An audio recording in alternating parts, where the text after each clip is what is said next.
All right, guys, welcome back. Episode 4 of Growing Your Agency. I'm your host, Ryan Shank. Today, I have the founder and CEO of Grade Media Group, Owen Loft. Owen, thanks for joining us today. Happy to be here. Happy to get in on the ground floor of this podcast. Yeah, I mean, this is in the single digit episodes right here. This is good stuff. So so Owen, so tell us a little bit about tell us about the business, but I'm also curious, how you got into the marketing, game, and why. Just interested in learning that. Sure. So just a quick story. Graduated from college, worked in finance in New York City for about a year. On the side, I was playing online poker. I figured I was good enough and could make enough money there to be a pro, and I quit my job, did that for 6 years.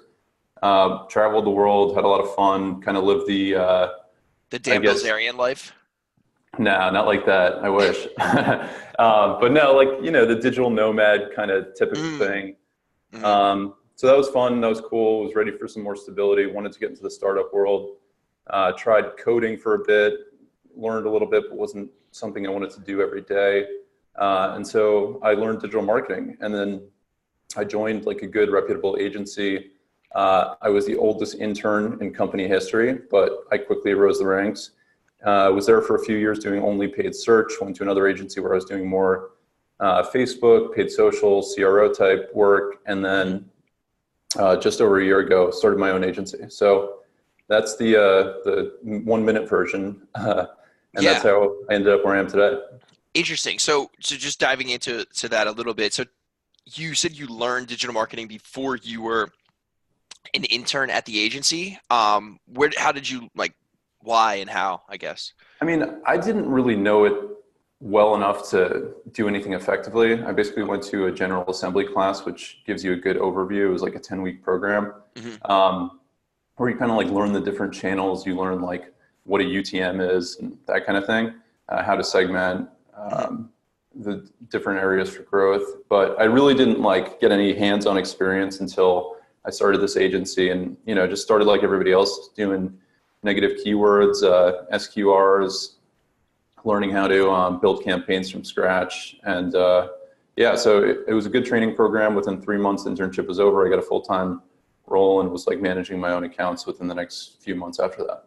That's awesome. And it's always nice when you're at the agency because they kind of feed you the accounts and you can really specialize. Right. And I think that's where, once you start your own agency or you go out on your own, it's like you suddenly become, you got to do everything. You got to send the invoices, you got to go and get the clients, you got to manage the accounts, you got to do the reporting. How are you managing it? Curious time allocation, but also tell us about, I guess, how do you think about going after new business versus managing, the clients that you currently have? So that's kind of like a breakdown of working on the business versus working in the business. And that kind of fluctuates depending on how much client work there is. But I think what you said earlier was kind of interesting. It's like once you've kind of built yourself up at an agency, and you're managing big clients there, and then you're dealing with sophisticated accounts, high budgets, and then you go out on your own, you're kind of starting from scratch again. So you're taking this good knowledge, and then you're working with these kind of small clients where you do have to do more. I have done some WordPress development and helping people set up email templates. And when you're first starting out as a business, you just have to kind of do what it takes to get your clients results. So it's been a lot of that. It was a lot of that in the beginning, and now it's just more kind of search and social focused, which is good because it's more of my bread and butter and what I'm good at. But in terms of answering your other question, how much time am I spending on the business versus in the business? I would say right now, the last 2-3 months has been almost 100% in the business. I've just been in full work mode sprint, just all client work. Existing client work. Because I actually think there's a difference between on the business and in the business. Meaning, I would say on the business is more strategy where you're planning, but I was more referring to I guess kind of what you're saying, client work, existing client work versus going out and getting new business. Because I know a lot of marketers, one of the big pain points is turnover and churn, especially with SMB clients, which I'm also curious to know type of clients that you're working with, but so that's the biggest question I think I have of like, going out and getting new customers versus managing existing accounts. Right. So I've been lucky to have some good referrals coming in, but basically when this 3-month sprint started, it was a kind of a big pitch for my small agency for a client, which I ended up getting. Right after that, they're a luxury hotel chain. Okay. Since they have like 15 properties. Right after that, I ended up getting. And how did you get them? A referral? Believe it or not, they posted on Upwork, and so I think Upwork for getting clients is usually a giant waste of time. And I don't know what made me go and look on there that day. It must have been a slow day in the office, but yeah, at my old agency, I actually used to manage a luxury hotel booking site, and so I really liked the world of that. Sure. I like the industry. And so it seemed like a good fit, hopped on the phone with them, did my pitch, ended up getting the contract. And then right after that, like the week after, 2 weeks after, ended up getting a client who's a huge Series C e-commerce startup. And that's been, we're talking 500K in monthly spend. Wow. And so that's been a big kind of ramp up. And then And right you're just after taking that, 10, 20% of that, just 50, 100K a month management yeah, fee. no big deal. No, I wish. No, but and then right after that, I got a SaaS referral, and so that just started too. And with paid search, especially, I think Was that for me or was that another one? that was you. Nice. Cool. That was the Ryan Shank referral. Those But are yeah, good. I think it's with new accounts, especially, like there's so much work that goes into setting them up, getting them where they need to be.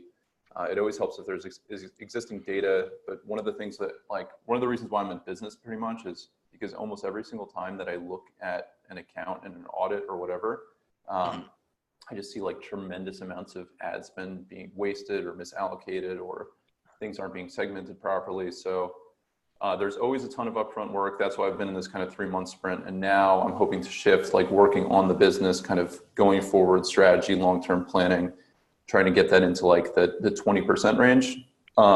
Yep. My first hire, and then really kind of create a financial model and roadmap for growth next year.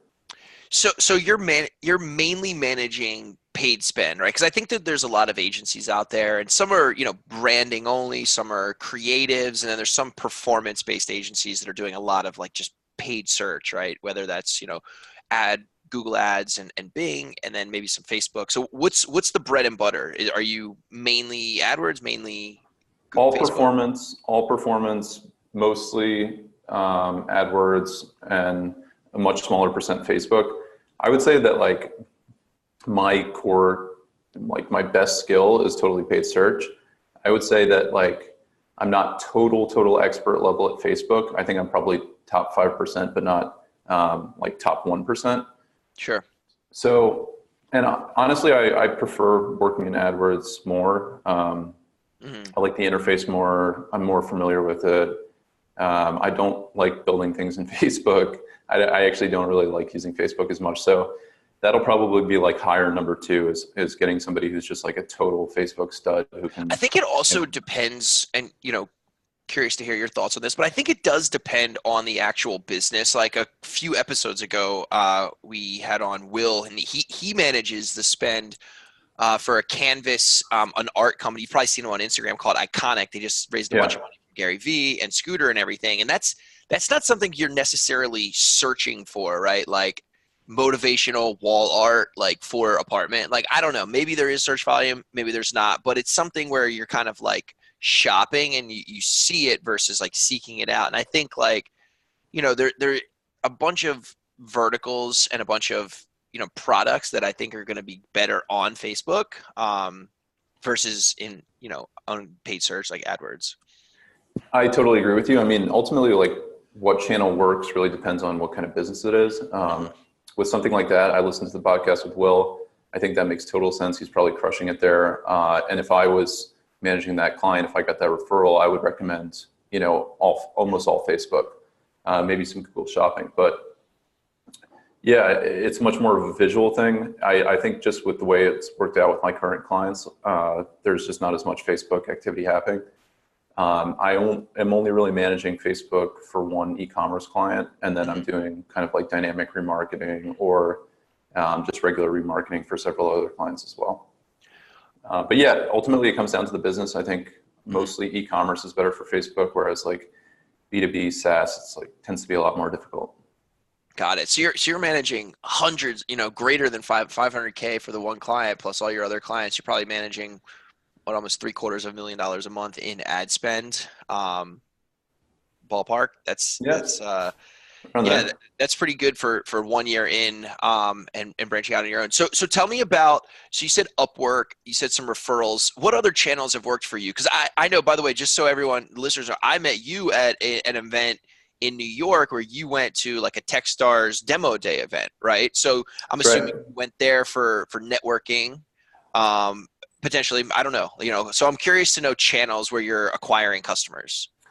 Honestly, like I am not good at acquiring customers. I met you through that event. I've gone to other conferences, events. I ended up meeting you actually, and because I started using PhoneWagon as a service for one of my clients. But But it's didn't you really only just start because you saw us there? yeah. I saw you do your pitch on stage where you created a dynamic phone number and somebody called you while you were on stage, just showing how easy it was. Yeah, yeah, Um, yeah. it was like magic. No, I'm just kidding. Yeah, I don't know. I've been really lucky to get referrals. You were talking about churn before. A lot of my clients, I've only been in business, like I incorporated October 3rd, 2017. I'm in my 1 year anniversary with several clients. Yeah. So I haven't had a Oh, lot of so you are. turnover. That's actually really impressive, and I think the barrier to entry is so low that that's why people see churn, because people are getting into the space that like aren't at the top 5, top 1% like you, and then they're not delivering results, and then they're seeing high churn. I think also, I'm curious to know what you do with this is educating the client, about the results. How do you report back to them? Are you reporting on clicks, leads, calls? Like, what are you doing? Sales? Curious. Yeah, the KPIs are different, but it's always performance based. So it's, leads for like a lead gen business, it's number of leads. And then if they're turning into customers, e-commerce is much more straightforward. And then sometimes there's like an additional email capture. But yeah, I think there is a lot of education involved. Like I would say that most of my clients would know what RLSA is and dynamic search ads are. Like they wouldn't know how to go into AdWords and do it themselves, but they get By the way, I numbers. hate when people talk in acronyms. Like, Okay. no, not like hate like that, but it's like I feel like people almost try to over. I hate it, the dynamic of when you do it as a marketer to a business owner. Like, don't expect them to know what like Right. ROAS is and stuff. Like talk to Right. them like a human being, and it's like don't try. Like I get it. Either you either are trying to sound smart, or like maybe you just really talk to your friends like that. But like people, you have to dumb it down, in my opinion, for a Agree. lot of these owners. Definitely. There's tons of education involved. And it's also if you're in a room with several different people and one of them might be the marketing manager, one of them might be the CMO who used to know AdWords but has been since removed. So like when I'll say something that our quality score improved, I'll say, and as a reminder, quality score is how Google judges, how relevant our keywords are to our ad copy and to our landing pages. And the higher the quality score, the lower we're going to pay for clicks. Yep. So I'll say the acronyms or whatever, and then I'll usually do a little explainer, and then judging by how many times I've said it to the person, I can drop the explainer after a while. So yeah, there's a Yeah. That huge self-awareness, I think, education is component. important, of like, hey, I say it, I'll, this is what I do, and then explaining to them and just having the context for them. I think that's great. Yeah, like I said, most people can't navigate their way around AdWords too well, but I think that most of my clients know the tactics and that, sometimes come to me with different ideas based on things that they've learned along the way. So now the education component's big. And then also in terms of churn, I don't sign any long-term contracts. I did with the hotel company, but that was their request. What's But a long-term contract? a A year? year, A year? yeah. And then, but usually I'll do like 2 months if it's a brand new account. Yep. And then after that, it's like, if you want to fire me, that's fine. And I have like a 1 day out clause. Like I'll transfer Sure. all the assets, get out of it, and it's done. Thankfully, that hasn't happened. But yeah, no. So sales is something I really have to figure out. I know you're the sales master, you're the grinder over there, so you're gonna have to give me some tips when that time comes. Yeah. So what, talk to me about pricing. How are you pricing? Are you doing percentage of ad spend? Are you doing just flat retainers? Is there like tiers based on scope? How do you think about pricing? It depends a lot based on the different clients and the different strategies and the level of sophistication, but usually it's based on like a flat fee on per channel. So if it's search and Facebook, that would be two different fees. And then sometimes Regardless of spend, the same flat fee for all clients? no, it does depend on spend. And then sometimes there's a percentage of spend involved, which I think I don't know. I think it can be good and bad. Sometimes scaling up, like especially on something like Facebook where you can find something to scale and just hit go, and then you're like making all this money without a whole lot of extra setup and fees, or sorry, a lot of like setup and work. So maybe it's not the best there. I don't know. I don't know if there's like, it's hard to predict. I think people do the percentage of spend because they expect as the spend increases, there's going to be more work, but it's usually not linear. But then if you also do like a So tier, do you have it tiered down? Like, so let's say it's, up to 10K, 10%, then it's like a greater than 10K, like 5%, or no?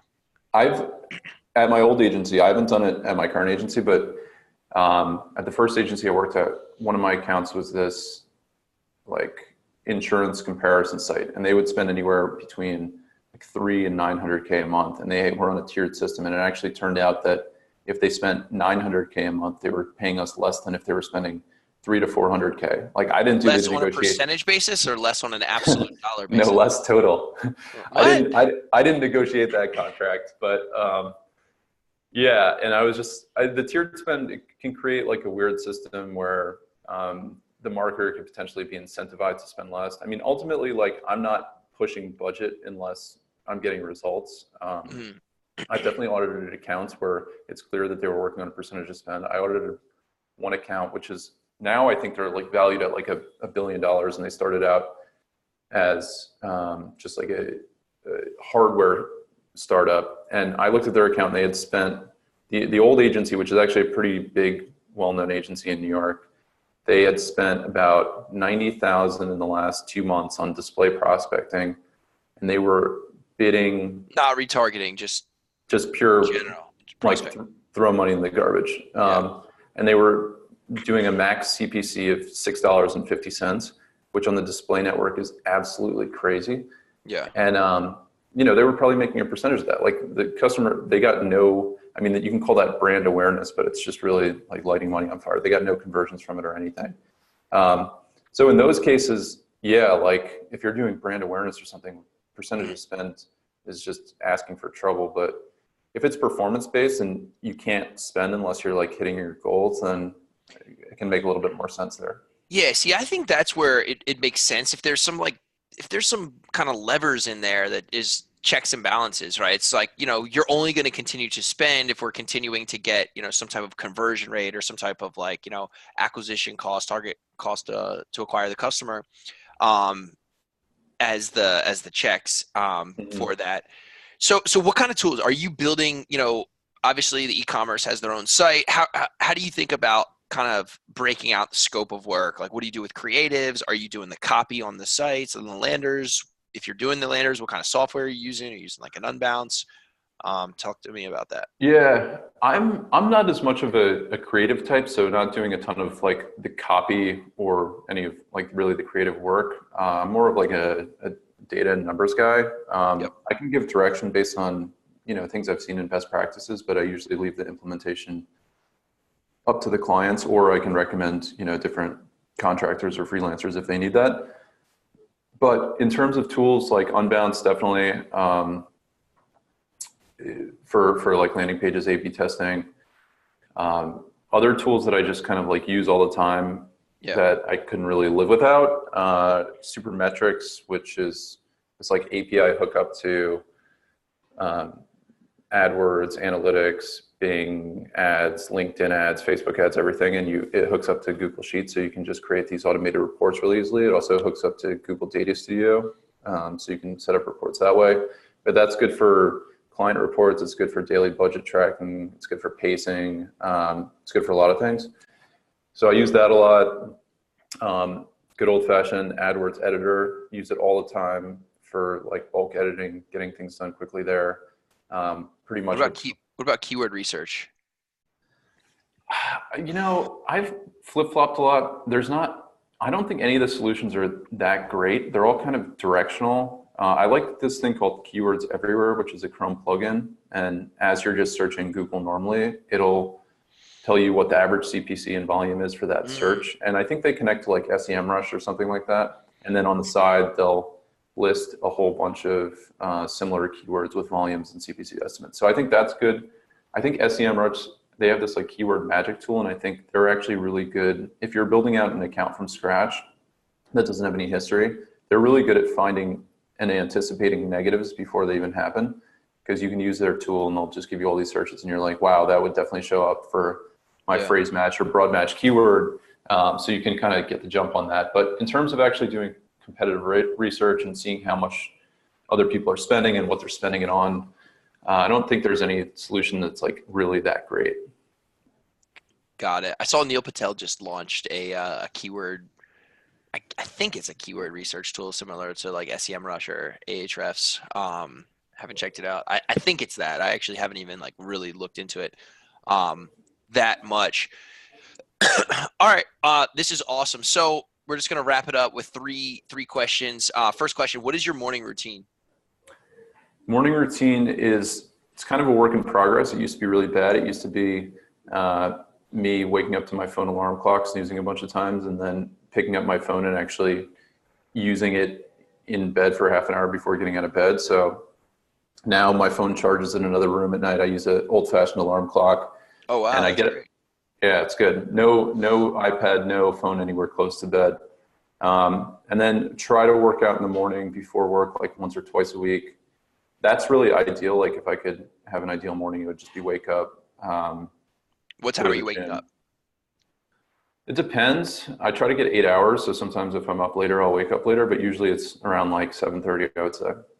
Okay. It used to be more like 9 and now I don't like getting to the office at 10 and like working for 2 hours and eating lunch. It's not like super productive. So I'm trying to like get to the office a lot earlier and like get a lot of stuff done in the mornings.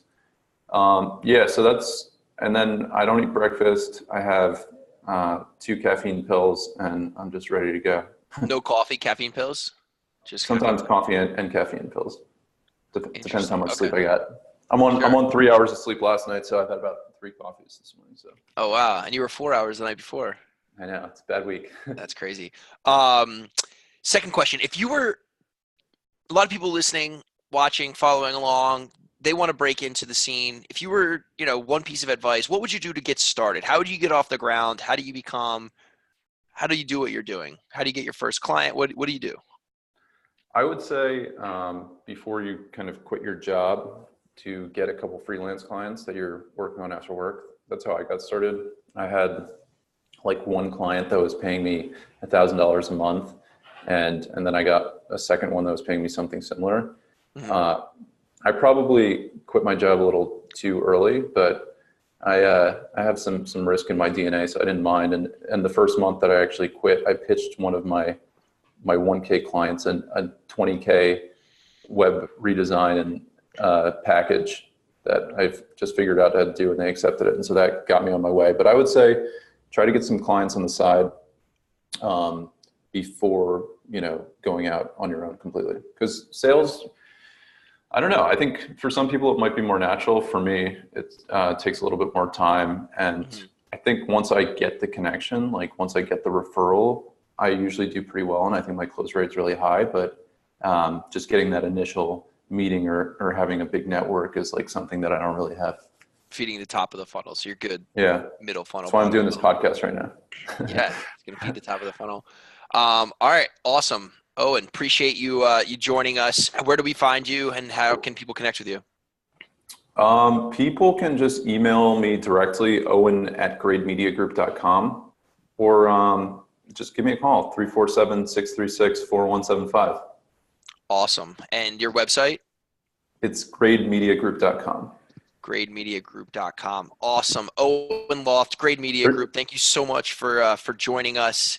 And that is the 4th episode of Growing Your Agency. Thanks, Owen. Thanks for having me.